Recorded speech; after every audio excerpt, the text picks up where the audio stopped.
Welcome to Adventures with Ms. V, and welcome to this new episode. I want to welcome all humanity to enjoy this podcast on Spotify. My intention with Adventures with Ms. V is to share education about a different part of the globe, and I'm referencing the Comprehensive World Reference Guide. So each episode I'll start with opening so we can all learn more about our world, and my intention is just always planting that seed and that hope for peace. And even with countries that we've had wars with, I'll still share so we can learn about the places and the spaces and the people and the culture. So we can begin to heighten our awareness of this world that we live in beyond just the towns. Some people may never leave the town that they grow up in, and I hope that my show may bring a global sense of awareness. And for those who travel the world, you can always send me an email, wellnesswavedirector@gmail.com, with stories of places you visited, and I would be happy to share them on this podcast. I want to grow global community connection. I do have 2 books on Amazon called A Long Way Home and Choose Peace, and they're available worldwide. You just type in my name, Tanya Vandenhouten. One reader, one book at a time, growing global community. It's been amazing to witness my books traveling around the world. They were just in Vietnam, Taiwan, and Cambodia, as well as Matemwe, which is a township on the island of Zanzibar in Tanzania in Africa. The book also traveled to the Netherlands and to Hong Kong, and both books, and it's just been such an amazing journey to witness. So this podcast is also for educators, school administrators, principals, teachers, parents, students of all ages, life students, students K through 12, college students, for guardians, for foster care parents, that I want to bring in tools for mindfulness and to provide mindfulness for academic success. That we are living in a time and an era where I've been working as a substitute teacher, and I really recognize the growing seriousness of, I added a word, seriousness, because it probably is that serious, of this generation's concentration, is formed by 3-second social media videos and lots of high energy drinks and sugars. And I'm not going to make this a platform for food advocacy. That I do separately, but I just want to encourage a moment of stillness, a moment of global awareness, and hope that I provide a few tools for mindfulness for academic success. So I am referencing, when I begin the show, I am referencing a Comprehensive World Reference Guide, and it's amazing. And I'm literally going to start at the beginning. My last episode was about New York City, but I'm going to start with Afghanistan. And my intention is every time I release a new episode, starting with the A's, to go through every country in the world. And again, if you're listening and you have stories that you'd like me to share about different countries and places, please email me and I'd be happy to share, possibly share your story on my podcast. And my email is wellnesswavedirector@gmail.com. I also have another podcast called A Long Way Home. So now I'm going to talk about geography. Afghanistan is a landlocked country and measures 630 miles from north to south.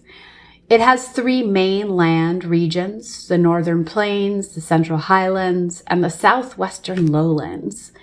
The Northern Plains feature mountains, plateaus, rolling hills, and vast grasslands.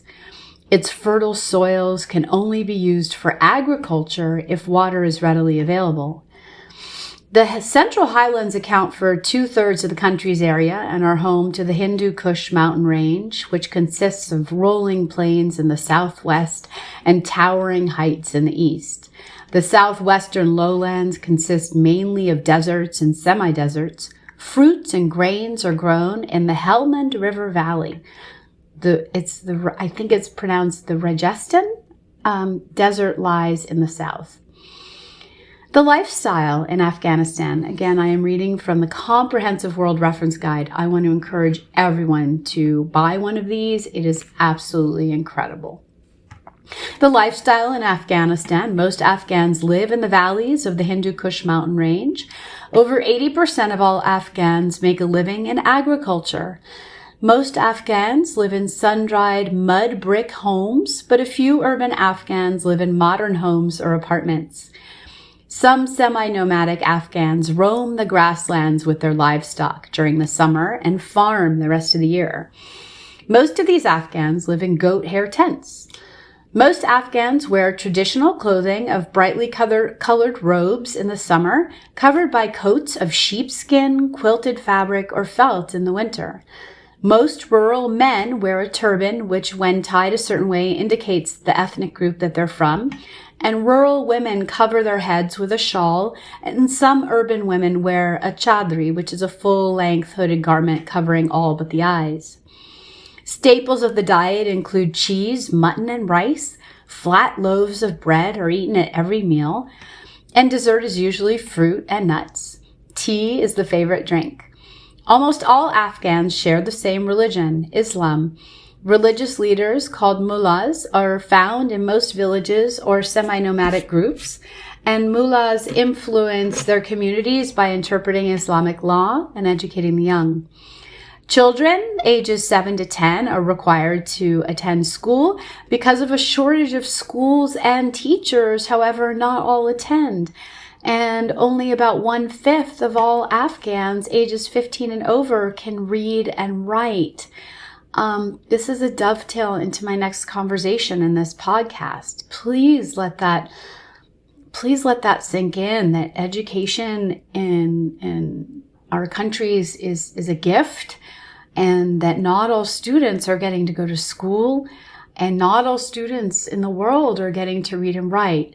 So when given the opportunity to learn, it's so essential to show up with mindfulness, respect for the classroom, respect for substitutes, respect for teachers, respect for the principals, the administrators, the paraprofessionals, and be thankful that you have an opportunity to learn.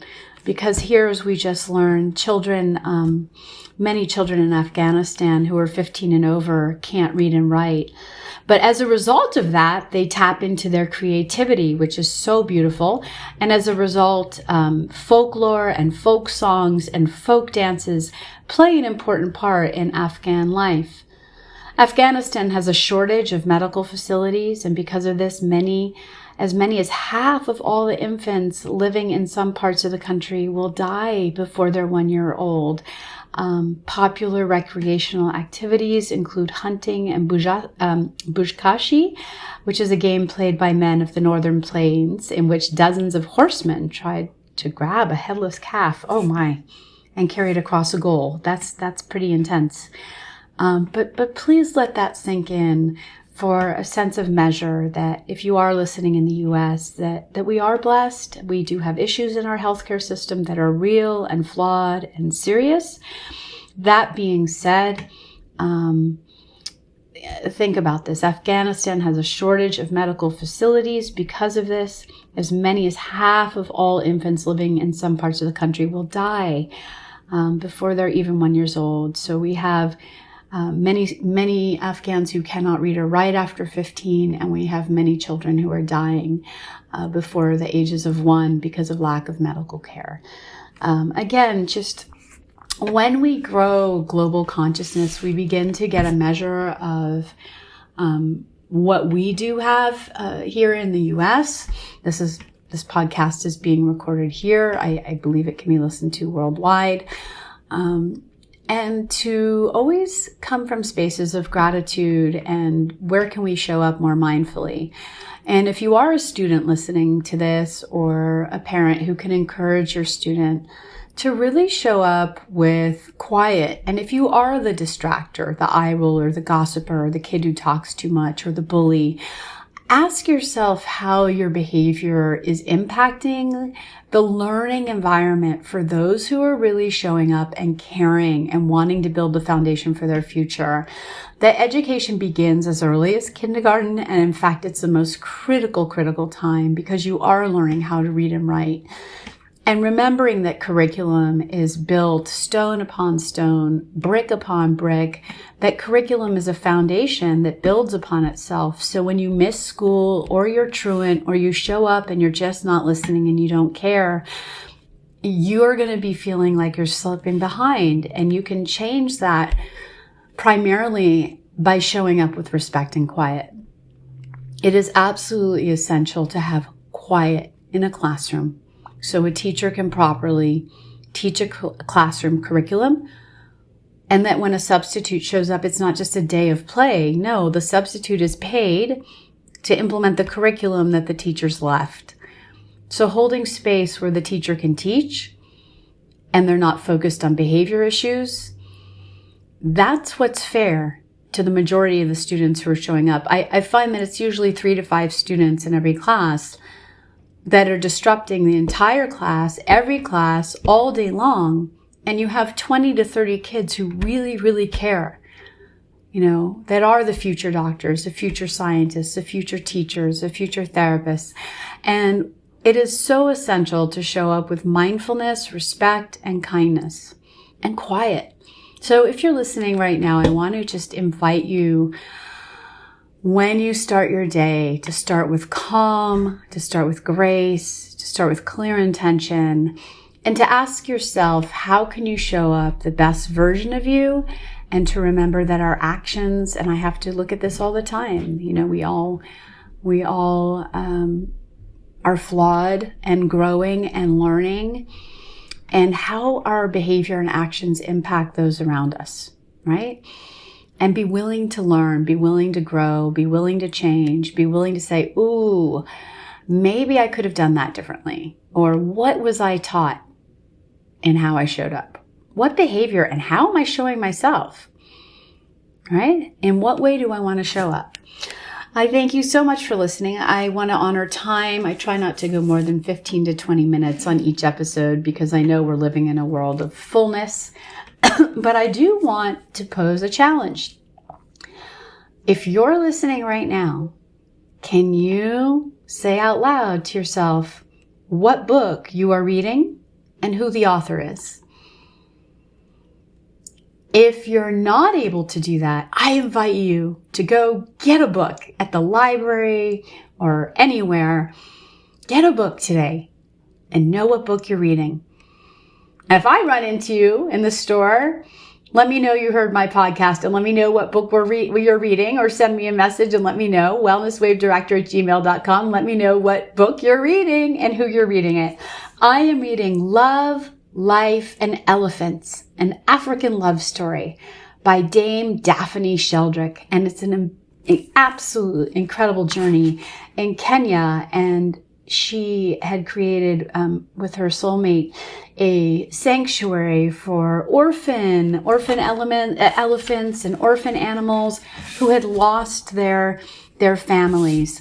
So I'm knee deep in a beautiful Love, Life, and Elephants, an African love story by Dame Daphne Sheldrick. I'll always share a book that I'm reading because maybe it's a book you'll want to read too. It's so important for us to really consciously start getting off of the scrolling.